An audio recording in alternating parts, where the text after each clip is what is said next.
बिल्कुल सही है। एक तो देखिए, माननीय प्रधानमंत्री नरेंद्र भाई को लोग जितना अटैक करते हैं, बीजेपी उतना ताकतवर बनता है। अपने देश को भी तरह तरह के बदनाम करने का प्रयास बहुत साल से चलते आ रहा है, अंग्रेज जमाने से। और अंग्रेज के लोग, उनके बनाए हुए लोग हर तरह से हमको तिरस्कार करते गए, छोटा दिखाने का प्रयास किए, देश दुनिया में थोड़ी देर के लिए हमारी इमेज खराब करने में सफल भी हुए। लेकिन आज बीजेपी देश को और देश की परंपरा संस्कृति को जो बदनाम करने का प्रयास कर रहे हैं, उससे देश और ताकतवर बन रहा है। देश में जो स्वाभिमान जगह है लोगों के अंदर, वो इसको चुनौती के रूप में स्वीकार करके देश को आगे बढ़ाने का प्रयास कर रहे हैं। इसलिए हर क्षेत्र में देश आगे बढ़ रही है। जिन लोगों का आदत था देश को छोटा करके दुनिया में अपना नाम बढ़ाने का और वाहवाही लेने का, वो आजकल पीछे हट रहे हैं और कमज़ोर बनते जा रहे हैं। इसलिए इस प्रकार की जो कुचेष्टा है उसको बंद करनी चाहिए। नीतीश कुमार ने आज जो है तेजस्वी यादव ने डिप्टी सीएम की शपथ ले ली है। उन्होंने सीएम शपथ लेने के बाद कहा कि 2014 में तो बीजेपी जीतने में कामयाब होगी, लेकिन 2024 पिछले लोकसभा चुनाव को पहले हमारे बंगाल के मुख्यमंत्री प्राइम मिनिस्टर बनने की सपने देखी थी और पूरा देश में घूम घूम कर लोगों से मिली थी। वही लोगों का अब उन्हीं लोगों को लेकर के नीतीश बाबू प्रधानमंत्री बनने चले हैं। उनका बहुत पुराना सपना है। अब लड़ाई तो ममता बनर्जी और नीतीश कुमार में ही होगा, सेकंड कौन होगा उसके लिए। और जितना लड़ाई बढ़ेगा बीजेपी का ताकत उतना बढ़ेगा। पिछले साल हमारे वहाँ ब्रिगेड पैरेड ग्राउंड में सारे विपक्ष के लोगों को, नेताओं को लेकर बड़ी रैली की थी ममता बनर्जी ने। स्लोगन लगाया था, मोदी हटाओ देश बचाओ। लोगों को माछ भात भी खिलाई थी। लेकिन जब वापस गए लोग, फिर पार्लियामेंट नहीं पहुँच पाए। बहुत पार्टी, उनका कोई प्रतिनिधि नहीं आया पार्लियामेंट में, किसी का आधा हो गया है। ममता बनर्जी का 1 दर्जन सीट हम लोगों ने छीन लिया था। उससे दूसरा कुछ नहीं होने वाला है। उनको सीख मिल गई है, इसलिए राष्ट्रपति चुनाव, उपराष्ट्रपति चुनाव से वो भाग चुकी है।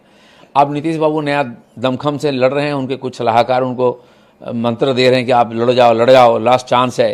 मुझे लगता है चांस भी लास्ट होगा और उनकी राजनीति का भी अंतिम पर्याय शुरू हो गया है। नीतीश कुमार उन्होंने कहा कि 2020 में जब हम लोगों ने विधानसभा का चुनाव लड़ा तो उस वक्त नीतीश जी तो सीएम बनना ही नहीं चाह रहे थे। बीजेपी ने फोर्सफुली उनको सीएम बनाया, बहुत दबाव बनाया, तब जाकर वो सीएम बने। और आप लोगों ने कोलिशन धर्म का भी पालन नहीं किया। नहीं, उस समय बनना नहीं चाह रहे थे, आज कैसे बन गए? उनका तो एक ही लक्ष्य है, मुख्यमंत्री का कुर्सी।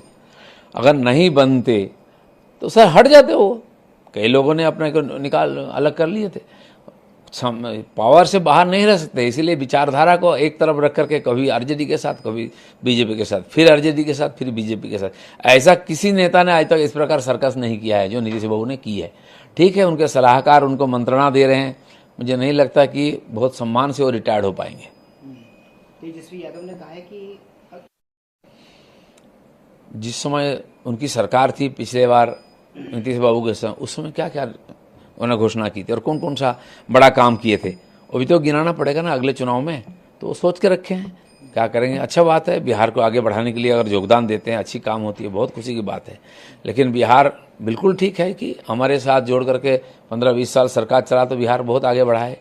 जितना क्रिमिनलाइज होती थी और क्रिमिनलाइजेशन ख़त्म हो गया है। बाकी भी आर्थिक दृष्टि से बिहार आगे बढ़कर दूर आया है, थोड़ा व्यवस्था ठीक हुआ है। लेकिन आरजेडी हमेशा जंगल राज दिया है बिहार को। जंगल राज शब्द बिहार के लिए उसी समय लागू हुआ जब लालू जी का राज था। मुझे लगता है कि फिर एक बार जंगल राज की तरफ बिहार जाएगा। सुप्रीम कोर्ट ने अहम फैसला सुनाया है। उन्होंने उनके देश भर में जितने मुकदमे थे उन सबको दिल्ली ट्रांसफर कर दिया। ये डिमांड तो नूपुर जी ने की थी कि देखिए जहाँ भी हो गया, उन्होंने माफ़ी भी मांगी थी। पार्टी ने उनका खिलाफ व्यवस्था लिया था, सरकारी तरफ से केसेस भी हुई थी। और जहाँ भी जो केस किया है, नूपुर जी ने बोला था मैं तो केस लेने के लिए तैयार हूँ, लेकिन जगह जगह जो केस है वहाँ अगर जाऊँ मैं तो मेरे जान के लिए खतरा है। इसलिए सुप्रीम कोर्ट निर्देश दे एक जगह सारा केस लाया जाए, फिर मैं कोर्ट के सामने तैयार हूँ आने के लिए, और फिर जो कोर्ट निर्णय लेगा वो मान्य होगा। अच्छा बात है कि कोर्ट ने उसको स्वीकार करके और निर्देश दिया है, अच्छी बात है। तो कानून जो व्यवस्था लेगा सबको मानना है। मनीष सिसोदिया ने की सरकार है, वहाँ 6000 करोड़ का घोटाला हुआ है, इसकी सीबीआई जांच होनी चाहिए। नहीं, कोर्ट में जाए ना, चिट्ठी लिखने से क्या हुआ? बंगाल में देखिए सीबीआई जांच हो रहा है, ईडी की जांच हो रही है। लोगों ने कोर्ट तक गए और देखिए कितने बड़े नोटों की पहाड़ मिल रही है। तो सबके लिए दरवाज़ा खुला है, अदालत में जाके अपील कर सकते हैं, अदालत उसको मानेगा, इंक्वायरी होगा और सबको उसके सामने आना है। एक आखिरी सवाल, भारतीय जनता पार्टी ने जो है सुनील क्या आप देख रहे हैं किस तरीके से आगे बढ़ेगा नेतृत्व? ये सुनील जी बहुत पुराने कार्यकर्ता है, लंबा अनुभव है उनका संगठन मंत्री के नाते। उत्तर प्रदेश में आज हम दोबारा सरकार में आए, इसमें उनका भी बहुत बड़ा योगदान है और हमारे प्रदेश का भी जिम्मेदारी उन पर है, तो मैं उनको स्वागत करता हूँ बंगाल में।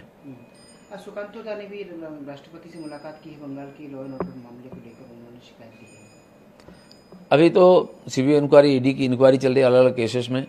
ये बात सही है कि वहाँ की कानून व्यवस्था हालत खराब है और उसका नतीजा हम लोगों को भुगतना पड़ रहा है।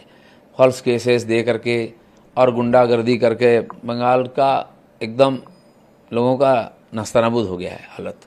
तो बार बार हम राज्यपाल थे माननीय धनखड़ जी, उनके पास मिलकर उनका दृष्टि आकर्षण करते थे। अब महामहिम राष्ट्रपति के पास पहुंचा है मामला। बंगाल जैसा एक प्रदेश है दुनिया में, देश में हर क्षेत्र में नेतृत्व किया है, उस प्रदेश की इस प्रकार पतन सबके लिए पीड़ादायक है और राष्ट्रपति जी इस मामले में सोचेंगे।